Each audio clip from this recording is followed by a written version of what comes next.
Hey, I'd like to welcome everybody today to the Now and Then podcast.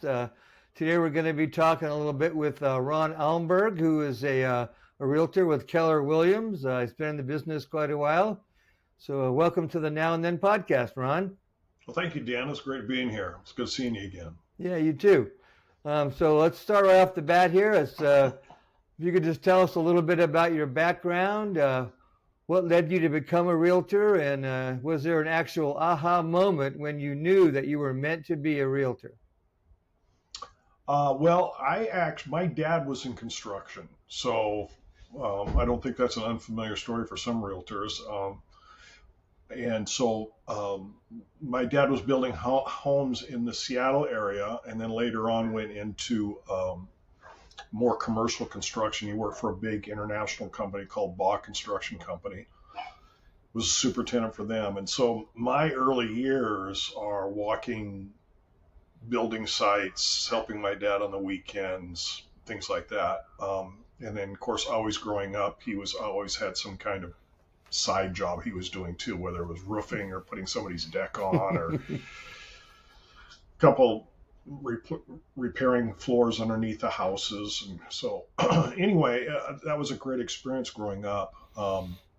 I do remember one day standing calf deep in concrete, deciding that I wasn't going to do this for the rest of my life. I was going to do something with my head, not my back. There you go.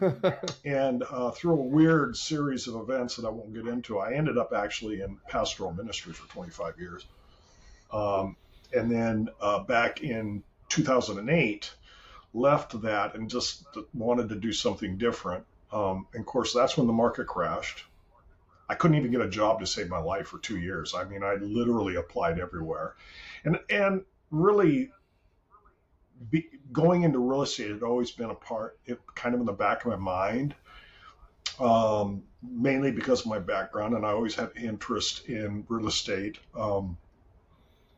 My parents had bought and sold homes and had done very well buying properties and stuff like that. So it was kind of out of desperation, really, that in 2009, I just decided to take the real estate courses and was invited by Mike Alvarez, who was, at that time, was GMAC. They had a lending side and a real estate side. So, that went away after the market crashed. But anyway, that's where I got started and took off from there. He was a great designated broker to be underneath because he was a real stickler about contracts and knowing real estate contracts and having your files real clean. So it wasn't really like an aha moment for me. It was more like I wanted to do something. And I wanted to be able to have a career that, I had unlimited potential to be able to earn money and also opportunities for investing, but also somewhat of a flexible schedule. That's a joke in real estate because you end up working 24/7, which my wife jokingly says that I went from a pastoral career where I was constantly on call to a real estate career where I'm constantly on call. So, that's how I got started. And then, of course, my first year in 2010, a lot of things were changing in the industry. And then in 2012, things started taking off from there, and it was pretty incredible. It's been a great experience, and I've really enjoyed it. Okay, so there may not have been an aha moment, but was there a moment when you knew you'd made the right choice? Probably when you got that first fat check, right? Well, it's kind of funny because back then, I think the average list price was like $180,000. Right, right, yeah. So those fat checks weren't quite so fat, were they? They weren't very fat, and they didn't go very far. Back then I would have had to sell 3 houses to equal 1 house today, right? Because our average list price is over $400,000. But for me, And probably goes back to just my career as a pastor, but also just I think this is kind of how I'm wired.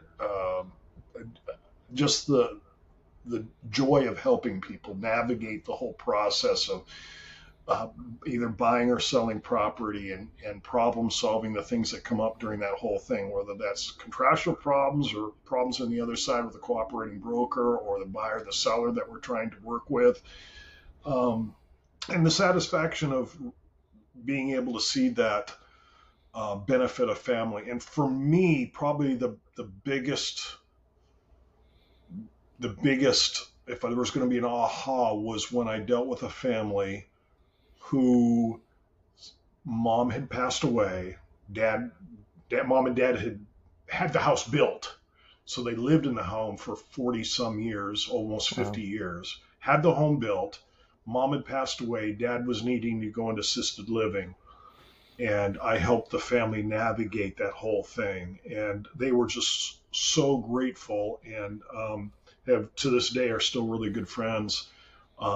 We got dad into assisted living in a memory care unit, and he actually only lived for a couple months after that. But just helping them to navigate all of that, the uh, because of his dementia and things like that, we had to work with power of attorney. We had to get somebody in there who could help with the estate sale, and so we were talking. This was like a 2 or 3 month process just to get the home listed, and then to get it under contract. So for me, that was I will never forget standing in actually in the memory care unit with the dad and the two daughters. And I just remember having this real deep sense of satisfaction that this is what it's really about. It's not about the check. It's Yeah. really about helping people and helping them navigate some of those transition times in life that can be very very emotional, and just being able to be there for them. And so, Hmm. and strangely enough, that's a lot of what I did as a pastor. Deaths, funerals, Right. confirmations, counseling couples, or individuals. So there's a lot of similarities in these two careers. Wow. That's I never really thought of it that way, but I can see it now. How it would be satisfying helping uh, older people or newbies getting into a new place as well, starting out Right. in life. Yeah. Yeah. Well, good for you, Ron. Yeah. That's Thanks, Dan. encouraging. And I'm finding out more and more as I interview people too that a lot of them are saying if they've been in the business for a while, in their business for a while, that it's often more about the people and not that much about the money anymore. Right. You reach a That is certain so true. level where your priorities have changed a little bit. Yeah. Yeah. Okay. Yeah. So. If you take care of people, good things just come your way, and Mhm. life will take care of you, and people will take care of you. Right And on. I just really believe that. Yeah. Yeah. Well, good. So, how has the culture or the environment of your office evolved over the years? So Keller Williams is actually the third firm I've been at. I started with GMAC. Of course, everything collapsed, and in 2010, GMAC went away. So I ended up having to find another office to work with, and I ended up going to an independent brokerage, Ken Piletsky with Community Real Estate Group, and he had been with Coldwell Banker for years and years and years. Decided to open his own office, so I was with Ken for 5 years, and really enjoyed that. Learned a lot of construction, a lot of working with a builder. At that time, he was working with Stonecrest Builders, and then came to Keller Williams. Oh man, 6 years ago now. It's hard to believe. Over 6 years ago. And Keller Williams was just getting started, and so it was a brand new office, not very many agents. So I got to get in on the ground floor and watch that grow. And of course, with anything that grows, there's a lot of growing pains, and a lot of stretching and growing. And I started out as an agent, and then got my managing broker's license, and was asked to be managing broker, and became the designated broker almost 3 years ago. Um, and and there's a lot that has changed, but particularly with our firm, I think that what has changed is the whole learning of how a brokerage needs to grow. We all started out not knowing anything, um, which is kind of freeing in a way, in that you can try a bunch of stuff because nobody knows how it's supposed to work. Yeah, there's no map, right? So, yeah, blessed are the flexible, for they shall not be broken.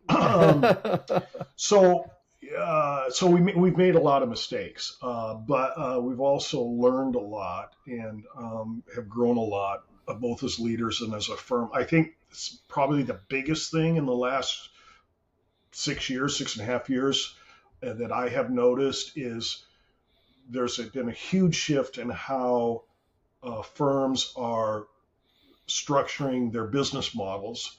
We were kind of a disruptor when we came into the Tri-City market, and with how we did commission splits, allowing teams, that was a huge thing. Now that's not that big of a thing anymore. A lot of firms have teams. A lot of them have changed their commission splits. In fact, Keller Williams is probably not the best deal in town right now if you were only looking at commission splits. And there's other business models out there, flat fee models and things like that. So I think that has been the biggest, as well as not only the business model, but also technology has radically changed how we do real estate. Yeah, that's actually my next question is, what technological advancements have had the most significant impact on your daily work? Pretty much everything. So when I got in, now this is not too long ago. I mean, this is not even 15 years ago. When I first got licensed in 2010, I just took my coursework in 2009, got licensed in 2010. Back then, you couldn't deliver a contract by email. Right. We had to either fax it or hand deliver it. And you probably remember, Dan, fax machines weren't all that reliable.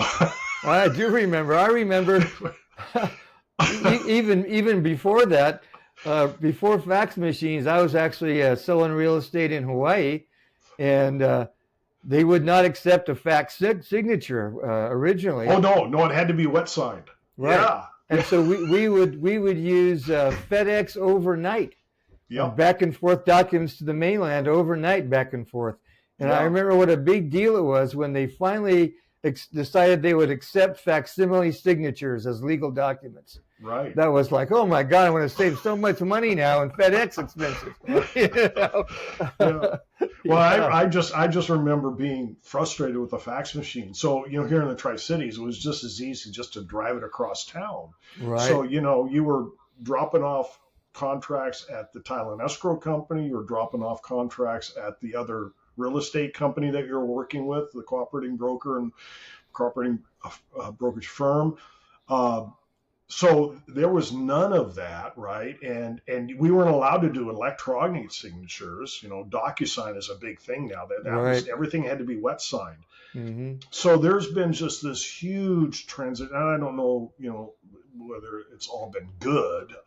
We don't see each other much anymore. We don't have, I think, as close a personal communication as we used to.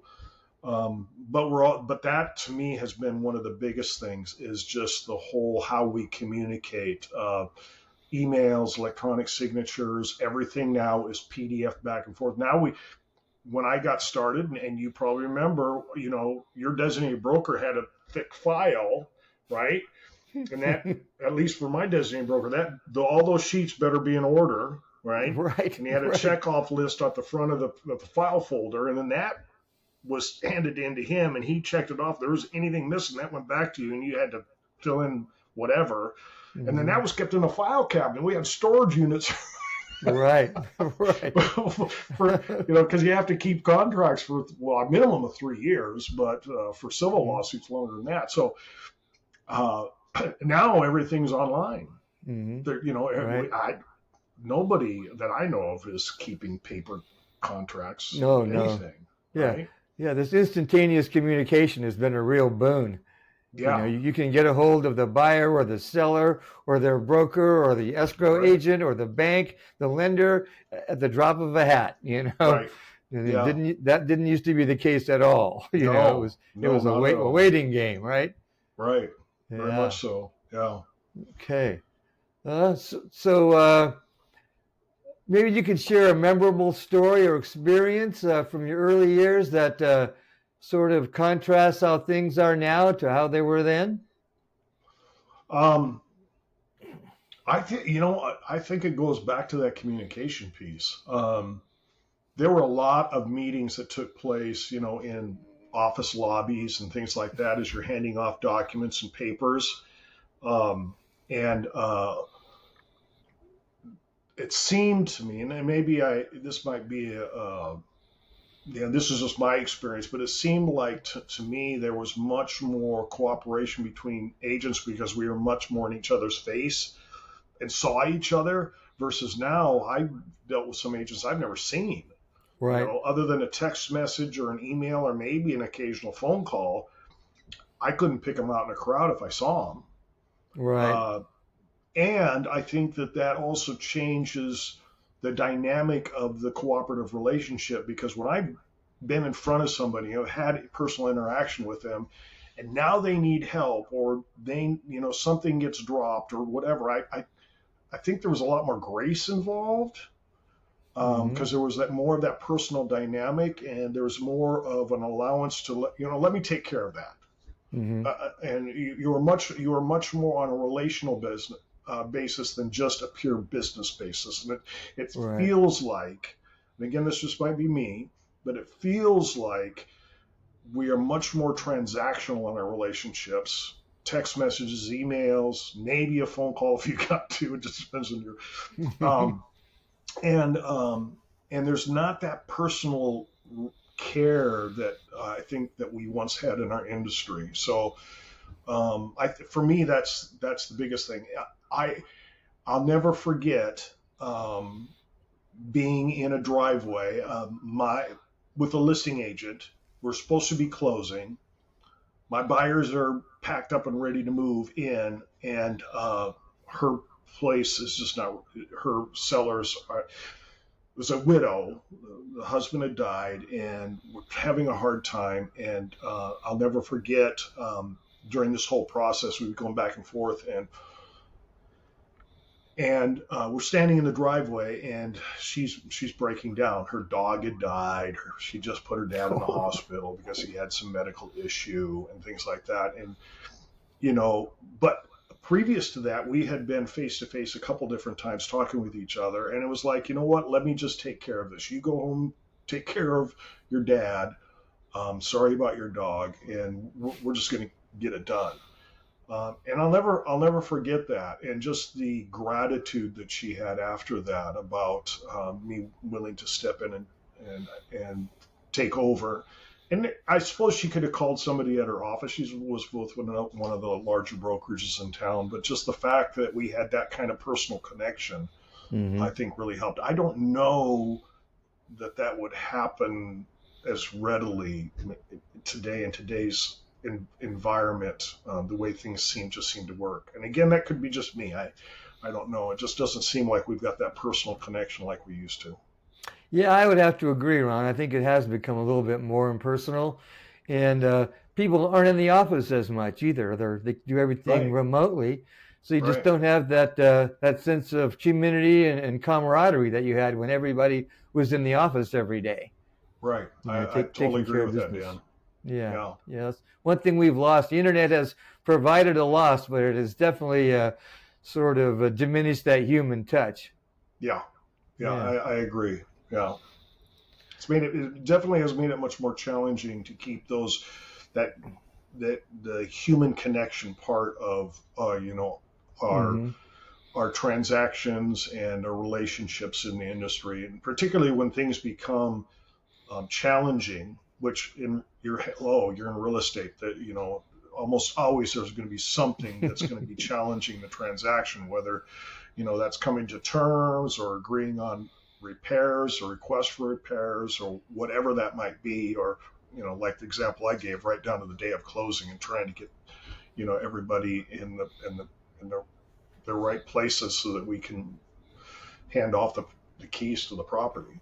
Yeah. You know, I think that's sort of turning the corner a little bit now because talking to some other realtors, it seems like that they're really uh, concerned about developing community more, Yeah, and they're using it quite a bit as uh, to forward their careers, as yeah. a And I certain think a that I certain think that's a pace. good thing. And I do think you're right. I think that going through COVID, we got really disconnected, but I do think there's more of a hunger for that connection. Hmm. So I'm really good to see. I'm really glad to see more of those networking events taking place in our real estate industry, not just in our office, but also interpersonal.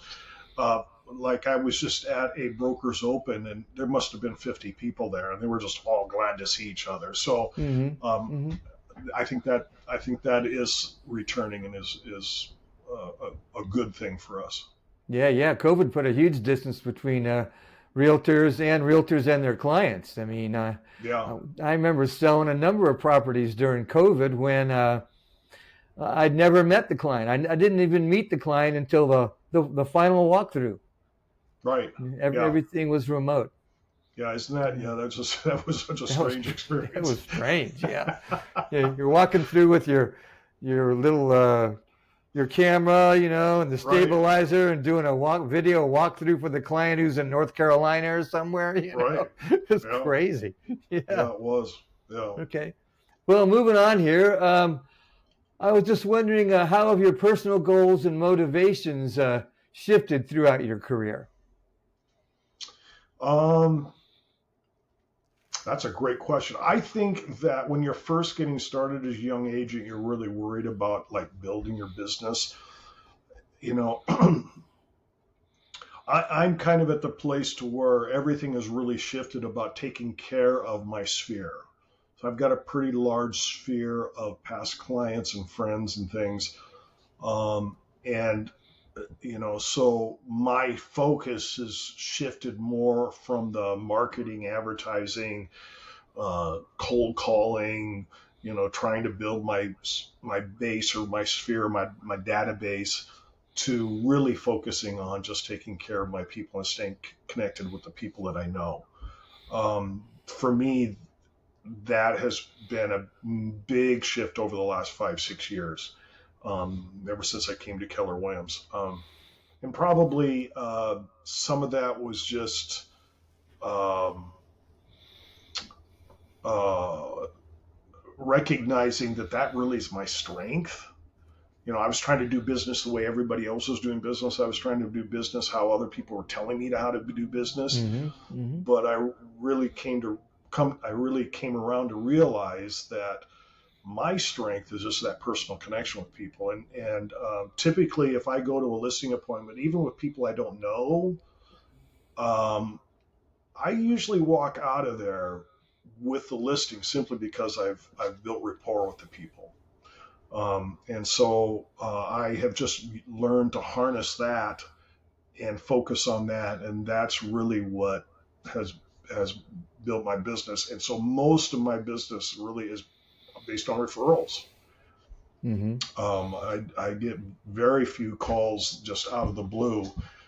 It's always people who are referring to me or people who have been referred to me, or somebody who calls and says, I just had this, in fact, an agent across the state who knows me because I'm involved in the state association as well, and has a client who's moving to the Tri-Cities, and they got a hold of me. So for me, that's been the biggest shift in my personal business. Hmm. Yeah, and that's I'm hearing that a lot too from people who have been in their business for a while. It's that the feeling of how great it is when your database becomes your community. Yeah, yeah, that's a great So way of putting it, Dan. I love that. Yeah, that's a great way of putting it. When your database becomes your community. Yeah. yeah. Um, so what advice would you give to someone who's just starting out as a realtor in the industry today, based on your experience? Um, uh, Three things. Number one, uh, learn contracts and contract language. Um, and probably this comes from being a designated broker, managing broker, and overseeing the activities of other agents, and their interaction with agents on the other side. It's amazing to me how many practitioners in our industry really don't know contracts that well. And so I emphasize to new agents, your first responsibility is to know contracts inside and out and to learn them very, very well. The second is learn how you are going to do business. That was the mistake I made. I tried doing it like everybody else, right? And which is interesting. It just dawned on me because when I was in college, I did the same thing, right? I went to college. I'm looking around and I'm trying to learn, studying for tests how he does it or how he does it, and it wasn't until my junior year that I found out how Ron Almberg learns and retains information and can recall it. And when that light bulb came on, I went from a mediocre student to almost a straight A student.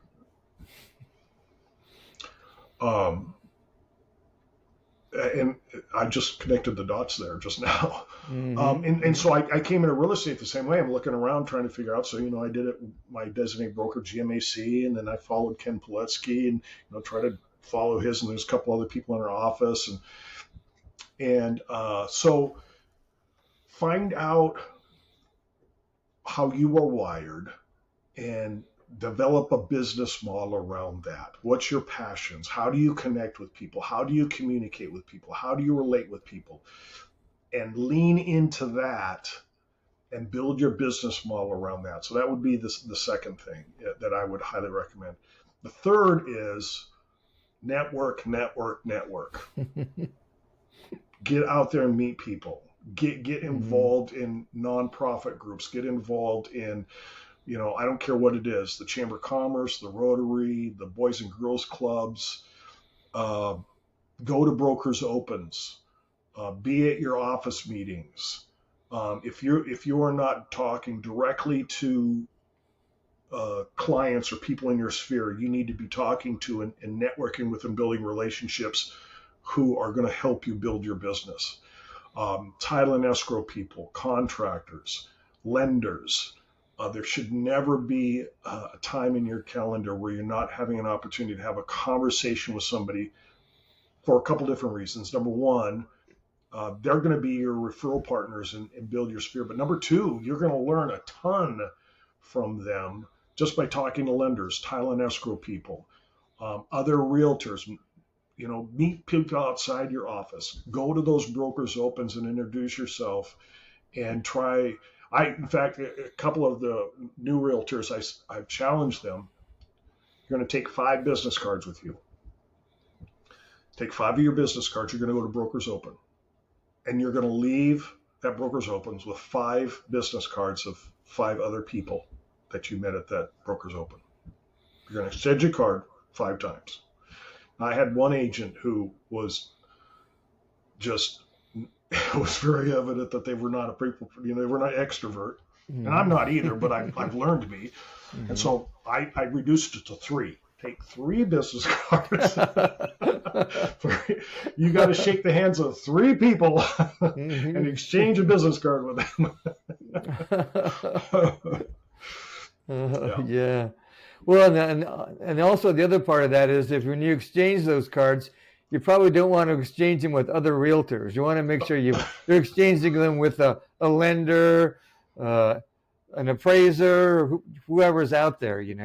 Right. Yeah, not just other realtors, because you're all looking for the same business. Well, for me, part of it was just engaging people in a situation like that and introducing yourself and learning to engage people. Particularly for a lot of younger people, it seems like they don't have quite those interpersonal skills. Some of it is, I think, is because so much of their world is online. And so going and meeting people and engaging people in a public space like that, it doesn't seem to me like a lot of them are really um, have experience in that or able to do that. Mm-hmm. And I think too, a lot of our younger agents too, it's very intimidating to walk into a group of agents, particularly if they're, older guys like us, Mm-hmm. and so, learning to step out of that comfort zone and get into a place of uncomfortability and just meet people, right? Mm-hmm. If Right. you can do that in a place where you've got 50 people from in around your industry, you're going to be able to do very well at an open house where strangers are coming in. But Right. if you can't do that in a place where you're supposed to kind of know people, how are Right. you going to do that with people who walk in the front door and you don't even know how to engage them? Right. Right. And I think one of the probably the best skills at an open house or a broker's open or any of those networking events is listening. I mean, Yeah, I find so many people. You walk up to them and you start a conversation, and if you let them, they'll go on endlessly talking about themselves and their job. It's a wonderful thing because you can learn so much. you can learn You know, I so think much. I think one of the best quotes I ever heard. I can't recall who said it right now, but it was I never learned anything when I was talking. I like that. you Yeah, know, yeah, that's and so it true. it just kind of expresses it so well. It just open up and let somebody talk to you, Yeah, and the rest of it will take care of itself, really. yeah, that's so Okay. true. Yeah. And so what is, if you could just give a new realtor just one piece of advice, what would it be? Um, Find a mentor. Okay. Yeah, find somebody that you can connect with who's gonna who you can shadow because just as you pointed out, you're gonna learn so much just by hanging around them, listening how they engage, what questions they ask, how they do listing appointments, how they do buyers consultations, what do they do in an open house, if they're working with a builder, how do they work with a builder, right? You will learn so much faster than just doing it by yourself. So find a mentor, find somebody who you're going to be able to sit in with, even if it's just sitting in and listening to their phone conversations. You will learn so many questions to ask and how to have conversations.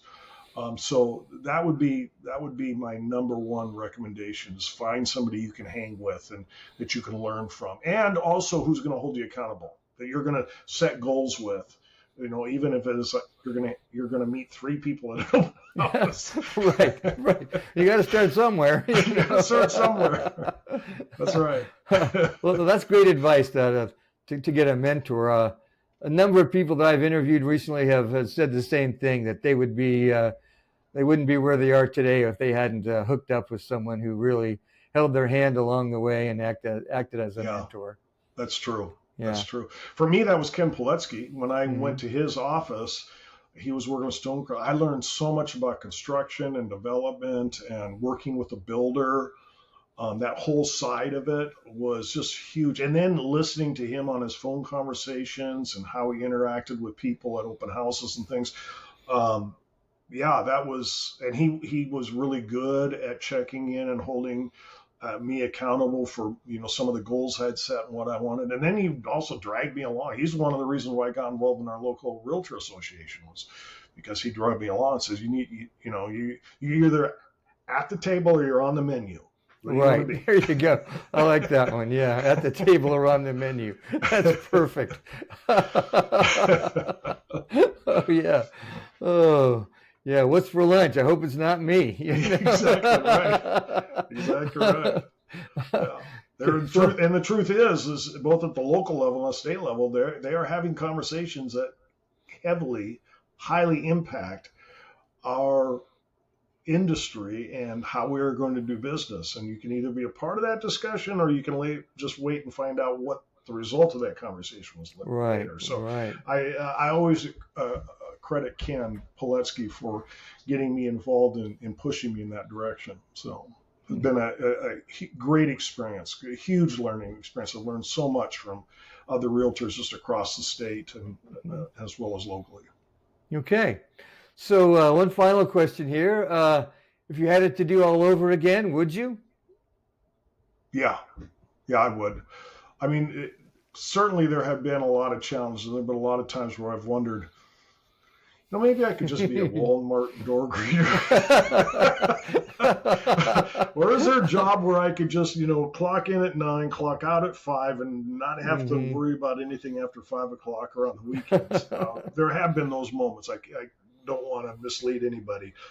But taken as a whole, overall, it has been incredibly rewarding. And like we mentioned earlier, it's more about the relationships and about the people. I mean, yeah, I have done very well in real estate, and I've appreciated that. One of the reasons I got involved in real estate is after 25 years of being a pastor, I didn't have any retirement because I pastored little tiny churches. Mm-hmm. And so I needed to do something to start putting away money for retirement, for savings. And so this has really allowed me to do that. But I wouldn't change anything. I've had some just incredible experiences, incredible opportunities to meet people, great leadership opportunities to grow in leadership. And for me, the most rewarding is, not only my clients, but also a lot of the agents, or a lot of people like yourself, a lot of people I've met across the industry. They don't, in other offices and other firms. I've got people just everywhere that are just a huge blessing to me, and I would not have had that experience if I was, just at your 9 to 5 job, putting one widget on top of another and then going home. So, yeah, that's not really a life, in my opinion. That's not living. No, it's not. Well, I'm really glad to hear that you would do it again, because not everybody has that mindset. Not everybody is happy with their career. So consider yourself doubly blessed.